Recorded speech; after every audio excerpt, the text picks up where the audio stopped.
मला वाटतं की मागील काही दिवसात कल्याण डोंबिवलीमध्ये ज्या काही घडामोडी घडत आहेत त्या संपूर्ण महाराष्ट्रात चर्चेत आहेत। आत्ता आमच्या ज्या बैठका चालू आहेत त्या कल्याण लोकसभेच्या आढावा बैठक सुरू आहेत, चाचपणी सुरू आहे सन्माननीय राजसाहेबांकडनं।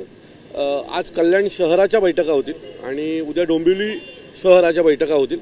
उद्या सकाळी सन्माननीय राजसाहेबांची पत्रकार परिषद होईल। संपूर्ण शहरामध्ये सध्याची परिस्थिती, लोकांची मतं ही सन्माननीय राजसाहेब जाणून घेणार आहेत आणि मला वाटतं मग उद्याच्या पत्रकार परिषदेत साहेब सर्व उरलेलं बोलतील। मुख्यमंत्र्यांच्या मुलांचा हा लोकसभा मतदारसंघ आहे आणि परवाची जी घटना घडली गोळीबाराबद्दल काय म्हणाल इकडे संपूर्णपणे? मला वाटतं की सर्व प्रश्नांची उत्तरं उद्याच्या पत्रकार परिषदेत तुम्हाला मिळतील। सो आपण आजच्या एक दिवसाची वाट पाहूया। सन्माननीय राजसाहेब जे काय महाराष्ट्रात सध्या सुरू आहे आणि जे काय कल्याण डोंबिवलीत मागच्या काही दिवसांमध्ये घडतंय त्याच्यावर स्पष्ट भूमिका मांडतील।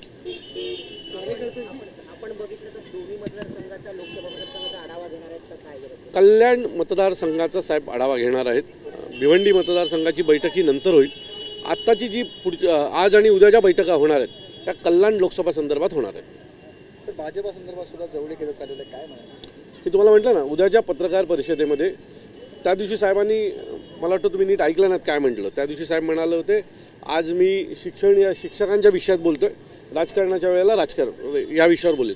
तर मला वाटतं उद्या राजकीय बैठक आहे, उद्या साहेब बोलतील। कल्याण लोकसभेमध्ये गेले काही दिवसापूर्वी मनसे आमदारांकडून भावी खासदार असे केक कापण्यात आलेला, बॅनरही लावण्यात आलेले, काय सांगता? मला वाटतं कल्याण लोकसभेमध्ये असतील, भिवंडी लोकसभेमध्ये असतील, उर्वरित महाराष्ट्रात असतील, आमच्या आमदाराची लोकप्रियता खूप आहे आणि आमच्या प्रत्येक महाराष्ट्र सैनिकाला वाटतं की राजूदादा हा खासदार व्हावा। सो कार्यकर्त्यांची ती भावना आहे। निर्णय सन्माननीय राजसाहेब आणि राजूदादा दोघे घेतील।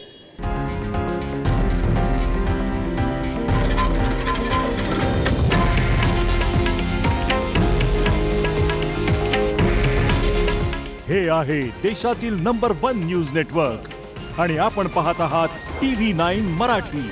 काळजी तुमची, हित महाराष्ट्राचं।